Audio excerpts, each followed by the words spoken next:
क्या कर रही है सरकार? मतलब सरकार का मैनिफेस्टो कुछ और था, अब कर कुछ और रही है। मेरा मानना है कि अगर जो जनरल के स्टूडेंट है उन्हें कम से कम अपनी वो क्लियरिटी लानी पड़ेगी। तो ये कहीं ना कहीं एक पॉजिटिव है जो कि छात्रों के बीच में समानता लाएगा और विश्वविद्यालय को आगे और छात्रों को एक नई ऊर्जा और एक समानता को लेके आगे देश में बदलाव की रहा है। तो अगर मेरे समर्थ में अगर वो कानून बन रहा है विकलांगों के लिए और महिलाओं के लिए, तो वो क्या इसमें बुरी बात है? महिलाएं तो सभी जात की हो सकती है, ऐसा नहीं है कोई प्रॉपर SC ST की हो। जो SC ST के स्टूडेंट है, OBC के स्टूडेंट है, जिनके ऊपर लगातार कार्रवाई होती है, कोई ना कहीं मानसिक रूप से उनको प्रताड़ित किया जाता है। और UGC का सम्मान करता हूं और उनका स्वागत करता हूं और मोदी जी का भी धन्यवाद करना चाहता हूं जिन्होंने UGC लागू किया। नमस्कार, आप देख रहे हैं नवभारत टाइम्स और मैं हूं आपके साथ नमन। यदि बात की जाए तो UGC को लेकर के अब सुप्रीम कोर्ट की एक सख्त दिशा निर्देश जो है वो सुप्रीम कोर्ट ने दिए हैं। इसी के साथ यदि बात की जाए तो लगातार UGC के नियमों का कहीं ना कहीं विरोध भी होता नजर आ रहा था, तो कहीं ना कहीं उसका समर्थन भी होता नजर आ रहा था। लेकिन इस बीच अब सुप्रीम कोर्ट के दिशा निर्देश के बाद क्या छात्रों में क्या छात्र इसके लिए सोचते हैं या फिर क्या राय जो स्टूडेंट्स हैं वो इस पर रखते हैं, ये जानने के लिए हम इंदौर के देवी अहिल्या विश्वविद्यालय परिसर में आए हुए हैं। यहाँ पर हमारे साथ कुछ विद्यार्थी हैं, उनसे सीधे बातचीत करते हैं और उनसे जानते हैं कि जिस तरह से UGC के नए नियमों को लेकर के सुप्रीम कोर्ट ने जो दिशा निर्देश दिए हैं उस पर इनकी क्या विचार हैं और ये क्या उस बारे में सोचते हैं। क्या लगता है UGC को लेकर के अब सुप्रीम कोर्ट ने भी कहीं ना कहीं अपना रुख स्पष्ट कर दिया है, एक दिशा निर्देश सुप्रीम कोर्ट ने यहाँ से दिया है। क्या लगता है, कैसे ऐसे देखते हैं? देखिए, जिस प्रकार से सुप्रीम कोर्ट ने अभी रोक लगाई है, तो मेरा मानना है कि अगर जो SC ST के स्टूडेंट है, OBC के स्टूडेंट है, जिनके ऊपर लगातार कार्रवाई होती है, कोई ना कहीं मानसिक रूप से उनको प्रताड़ित किया जाता है हॉस्टलों के अंदर, कॉलेजों के अंदर। अब जो UGC की कमेटी बनेगी कॉलेजों के अंदर, तो उसमें कहीं ना कहीं SC ST महिलाएं रहेंगी, जो जनरल की भी हो सकती है, जो विकलांग रहेंगे वो जनरल के हो सकते हैं। तो कहीं ना कहीं इसको रोकना बहुत मेरे हिसाब से तो गलत लग रहा है और मैं सुप्रीम कोर्ट से भी मांग करता हूँ कि इसको और ज़्यादा तरीके से फैलाया जाए, जिससे कि SC ST के बच्चों को कहीं ना कहीं मानसिक रूप से प्रताड़ित नहीं किया जाए और उनको शिक्षा अच्छी मिल जाए। अच्छा, यदि हम बात करें तो सुप्रीम कोर्ट ने स्पष्ट किया है कि जब तक नए नियम के बारे में कोई फैसला नहीं हो जाता या फिर नई सुनवाई नहीं हो जाती, तब तक जो पुराने नियम है वही जो है लागू रहेंगे। क्या लगता है इस बारे में, क्या कहेंगे? देखिए कि अगर जो पुराने नियम है, मेरा मानना है कि अगर जो जनरल के स्टूडेंट है उन्हें कम से कम अपनी वो क्लियरिटी लानी पड़ेगी, क्योंकि उनको अगर जिन स्टूडेंट ने अभी तक पूरा नियम नहीं पढ़ा है, क्योंकि अभी जो नया नियम आया है उसमें कोई मतलब विद्यार्थियों को यही नहीं पता है कि जो महिलाएं भी उसमें जो आ रही है वो जनरल की रहेंगी। जो कमेटी का मुख्य प्रमुख रहता है वो कुलपति रहेगा, जो प्राचार्य रहेगा वो भी जनरल का हो सकता है। तो कहीं ना कहीं कमेटी में जो सभी कैटेगरी के व्यक्ति रहेंगे, तो इसमें कोई भेदभाव वाली बात नहीं है। सभी कैटेगरी के स्टूडेंट रहेंगे, प्राचार्य रहेंगे और जो भी अदर एक्टिविटी होगी, और ये शिक्षा के ऊपर ही रहेगा, जिसमें जो SC ST के स्टूडेंट है उनके ऊपर प्रताड़ना नहीं रही जाएगी। और ये देखते हुए कि रोहित वेमुला है, जिनके ऊपर 2016 में भी उनको मानसिक प्रताड़ना झेलनी पड़ी थी, PhD के स्टूडेंट थे, और पायल तडवी थी, उनके ऊपर भी इस प्रकार की 2019 में घटनाएं हुई है। तो इसी को देखते हुए सुप्रीम कोर्ट ने ये जो जजमेंट अभी रोका हुआ है, तो मैं सरकार से यही मांग करता हूँ कि इसको रोक न लगाया जाए और इसको अच्छी और ऊर्जा के साथ वापस लाया जाए। चलिए, तो देखा आपने, अलग अलग राय जो है यहाँ पर विद्यार्थी रखते नजर आ रहे हैं और भी विद्यार्थी हैं, उनसे भी जानने की कोशिश करेंगे कि किस तरह से वो जो है सुप्रीम कोर्ट के इस दिशा निर्देश को देखते हैं। चलिए बताएं, किस तरह से देखते हैं सुप्रीम कोर्ट के इस दिशा निर्देश को? UGC सबके लिए फायदेमंद है, कोई गलत नहीं है, मैं इसका समर्थन करता हूँ और ये SC ST OBC सभी के लिए फायदेमंद है और इसमें कोई भेदभाव वाली बात नहीं है। जी, यदि बात करें तो अब दिशा निर्देश आ गए हैं, क्या लगता है, स्टूडेंट हैं, आप कैसे देखते हैं? क्योंकि सबसे ज्यादा स्टूडेंट कहीं ना कहीं इसके विरोध और समर्थन में आए थे, तो अब उसके बाद किस तरह से आप इसको देखेंगे? देखिए, चलिए, तो देखिए, निश्चित तौर पे आपने देखा, और भी स्टूडेंट हैं, उनसे बातचीत करने की कोशिश करेंगे। क्या लगता है, एक फैसला या तो कहें हम कि सुप्रीम कोर्ट ने एक दिशा निर्देश दिए हैं UGC के नए नियमों को लेकर के, कैसे देखते हैं बतौर विद्यार्थी से? देखिए, सबसे पहले तो मैं यूनिवर्सिटी का, सेंटर की सबसे बड़ी यूनिवर्सिटी का छात्र हूँ। विश्वविद्यालय की तरफ से, पूरे प्रदेश की तरफ से, पूरे देश की तरफ से UGC का मैं अभिनंदन करता हूँ। UGC, जैसे हमारे भाई ने बताया कि पहले प्रताड़ना हो चुकी है छात्रों पे, तो यह समानता लाने के लिए बहुत ही अच्छा विषय है और इसको आगे करना चाहिए। और जो विरोध कर रहे हैं, मैं उनसे कहना चाहता हूँ कि आप पहले उसकी पूरी जानकारी लें, उसके बाद ही विरोध करें। अच्छा, यदि बात करें तो अभी कहा गया है कि अब पुराने नियम जो है वर्तमान में अभी वही लागू रहेंगे जब तक कि नई सुनवाई नहीं हो जाती। क्या लगता है, कैसे देखते हैं? देखिए, इस पे तो ऐसा है कि जो लोग विरोध कर रहे हैं, लागू तो होगा वो, क्योंकि विरोध करने वाले की संख्या कम है और समर्थन करने वालों की संख्या ज़्यादा है। तो ये कहीं ना कहीं एक पॉजिटिव है जो कि छात्रों के बीच में समानता लाएगा और विश्वविद्यालय को आगे और छात्रों को एक नई ऊर्जा और एक समानता को लेकर आगे देश में बदलाव की रहा है। तो देखा आपने, विद्यार्थी हैं और भी विद्यार्थी हैं, उनसे भी जानने की कोशिश करते हैं क्या लगता है, कैसे देखते हैं। क्योंकि यदि बात की जाए तो सुप्रीम कोर्ट के दिशा निर्देश आए हैं, उसके बाद अब क्या मानना है, क्या लगता है, कैसे इस पूरे दिशा निर्देश को आप देखेंगे? नमस्कार सर।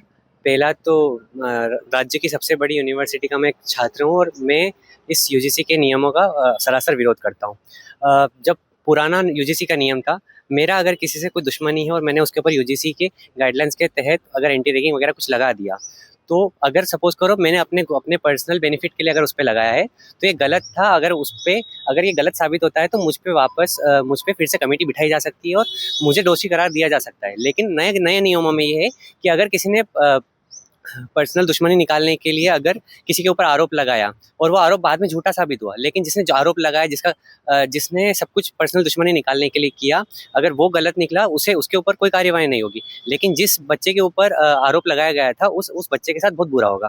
दूसरा, ST SC और OBC, जब हम OBC की बात करते हैं, मैं खुद एक OBC छात्र हूँ। मैं अब तो रिजर्वेशन गिव अप कर चुका हूँ, बट ऐसा है कि जब तक समय था, हमें ज़रूरत थी, हमने उसका प्रयोग किया। अब मैं खास बात बताता हूँ कि OBC वाला जो क्लोज था ये इंक्लूड नहीं था यूजीसी के इसमें, लेकिन यूजीसी को लगा कि सबसे बड़ा विरोध होगा कि देश की सबसे बड़ी तबके की आबादी है OBC। अब अगर OBC ने विरोध किया तो सीधी सी बात है कि सरकार के ऊपर बात बनेगी। हम बीजेपी गवर्नमेंट के समर्थक हैं, शुरू से समर्थन कर रहे हैं, पर जब बात आती है कि कीपिंग गवर्नमेंट अंडर स्क्रूटनी, तो हम वो बात जरूर रखते हैं, उस बात का हम पूरा ध्यान रखते हैं। अब अगर ST SC और OBC, अब सपोज करो कोई भी छात्र जो जनरल कैटेगरी का है, वो अगर किसी से अगर ऐसी नॉर्मल लड़ाई हो गई, उसमें अगर किसी ने गाइडलाइंस के तहत अगर आरोप लगा दिया तो उसकी तो डिग्री रुक जाएगी, यूनिवर्सिटी बर्खास्त कर दिया जाएगा, आगे आने वाला फ्यूचर भी खराब होगा। Not only that, debarred from the government exams और गवर्नमेंट सर्विस एज वेल। तो मैं इस एक्ट का विरोध करता हूं, और इतना विरोध करता हूं कि सरकार कृपा करके कुछ जहां यूसीसी लाने वाले थे वहां यूजीसी लेके आए। क्योंकि क्या कर रही है सरकार, मतलब सरकार का मैनिफेस्टो कुछ और था, अब कर कुछ और रही है। ये किस प्रकार का अपीसमेंट पॉलिटिक्स चला रही है पहले। और रही बात, हम अगर बात करें कि रोहित वेमुला वाला केस है, रोहित वेमुला वाला जो केस था, उसके लिए हमें बुरा तो लगता है, लेकिन अब इसी एक केस के लिए हम लाखों बच्चों का फ्यूचर थोड़ी खराब करेंगे। चलिए, तो और भी लोग उनसे भी बातचीत करने की कोशिश करेंगे। चलिए, बताएं क्या कहना चाह रहे हैं। भैया ने जैसे बताया कि एक केस हुआ है, मैं आपको बता दूं कि NCRB की रिपोर्ट में 2019 से लेकर अभी तक 2023 तक मैं बता रहा हूँ, और 63,000 लगभग 63,000 स्टूडेंट ने आत्महत्याएं की थी, जिसमें से 27% SC ST के स्टूडेंट ही रहे थे।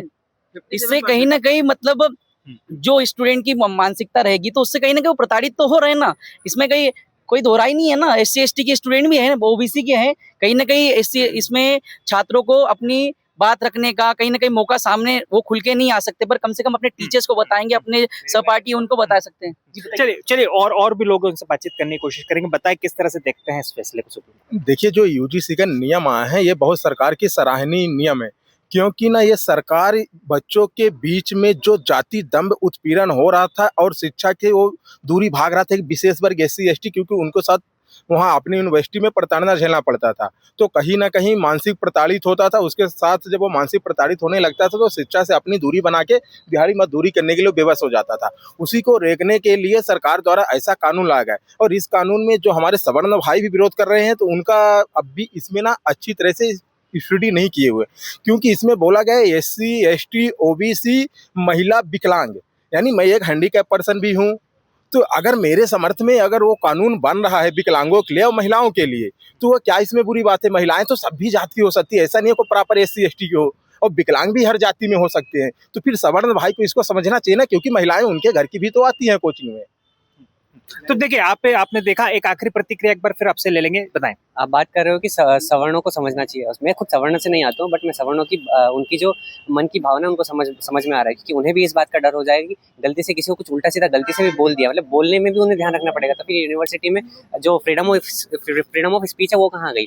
और रही बात, मैं एक गाँव से आता हूँ, उन्होंने बोला कि इकोनॉमिक लिफ्टमेंट चाहिए सबका, तो मैं जिस गांव से आता हूँ वहाँ पर ST SC में भी आपस में ही उनके कास्ट ऐसी बनी हुई है कि जो ST SC में जो SC में जो नीची जाति है ना, वो ऊपर वाली जाति से बात नहीं कर पाती है। इवन नॉट ओनली दैट, अगर हम हमारे यहाँ पर ऐसी कई सारी दलित में भी इतने सारे समाज हैं कि उनमें से एक तो समाज ऐसे हैं कि उन्हें चूहे मार के खाना पड़ता है। मैं ऐसे गाँव से आता हूँ, मैंने देखा है वहाँ ऊपर की जो उनकी खुद की जो ऊपर की जाति है वो नीचे वालों को आगे नहीं बढ़ने दे रही। तो आप जो बोल रहे हैं ये जो reservation on the basis of caste, ये बहुत गलत है और ये हमेशा गलत रहेगा। देखिए, सबसे पहले तो मैं जो अभी सुप्रीम कोर्ट ने इस पर रोक लगाई है वो कि बहुत निंदनीय है। जैसे कि हमारे जो नियम आए थे उसमें लिखा है कि जो कमेटी रहेगी EOC, इक्वलिटी अपॉर्चुनिटी सेंटर, जिसमें कॉलेज के प्रमुख भी रहेंगे, SC ST दिव्यांग महिलाएं रहेंगी, जिनमें कहीं ना कहीं दिव्यांग महिलाएं में SC ST नहीं आएगी, उसमें OBC भी आएगी, जनरल भी आएगी। तो कहीं ना कहीं जो सवर्ण लोग हैं वो यही चाहते हैं कि हमारी कमेटी में हमारे लोग भी रहें। तो मैं उनको बताना चाहता हूं कि जो कमेटी है उसमें आपके जनरल के भी आ सकते हैं। आप देख सकते हैं बड़ी बड़ी यूनिवर्सिटी कॉलेजों में 80 से 90% जो प्रमुख लोग होते हैं वो जनरल की होते हैं। आप देख सकते हैं कि कैसे रोहित वेमुला, पायल तड़वी, अनिल कुमार, ऐसे जो छात्र हैं लगातार प्रताड़ित हो रहे थे, जिसके कारण आज ये हाई कोर्ट ने, जो सुप्रीम कोर्ट ने जो ये लागू किया था, तो ये सही किया था। लेकिन कहीं ना कहीं विरोधियों ने विरोध किया और सुप्रीम कोर्ट ने इसमें रोक लगाई है, ये निंदनीय है। आप देख सकते हैं कि लगभग 2019 से 63,000 SC ST OBC के छात्र जो कि अपनी जान गंवा बैठे हैं, तो कहीं ना कहीं ये प्रताड़ित होने के कारण हुआ है। उसमें से लगभग 57% SC ST के छात्र हैं जिन्होंने जान गंवाई। तो क्या वो ऐसे जान तो गंवाएंगे नहीं, कहीं ना कहीं उनको प्रताड़ित किया गया है, इसके कारण उन्होंने जान गंवाई। तो मैं इस पर कड़ी निंदा करता हूं और मैं बड़े सम्मान पूर्वक से UGC का सम्मान करता हूं और उनका स्वागत करता हूं और मोदी जी का भी धन्यवाद करना चाहता हूं जिन्होंने UGC लागू किया। और मैं सुप्रीम कोर्ट की तो निंदा करता हूं जिन्होंने अभी रोक लगाई है। मैं बहुत जल्द सरकार से मांग करता हूं कि इसको पूर्ण रूप से लागू किया जाए। तो देखा आपने, सुप्रीम कोर्ट ने कहीं ना कहीं यूजीसी के जो नए नियम थे उस पर दिशा निर्देश दिए हैं। उसके बाद अब विद्यार्थी जो है अपनी बात रखते कहीं ना कहीं नजर आ रहे हैं। हम विद्यार्थियों के बीच थे, विद्यार्थियों की प्रतिक्रिया जो है आपने देखी, विद्यार्थियों ने अपनी बात, अपनी राय जो जहां तक पहुंचाना थी उसके लिए जो राय रखी वो आपने कहीं ना कहीं सुनी। बहरहाल अब ये देखना होगा कि आने वाले वक्त में यूजीसी के इन नियमों को लेकर के क्या कुछ फैसला जो है आने वाले वक्त में लिया जाता है। इंदौर से नवभारत टाइम्स के लिए नमन।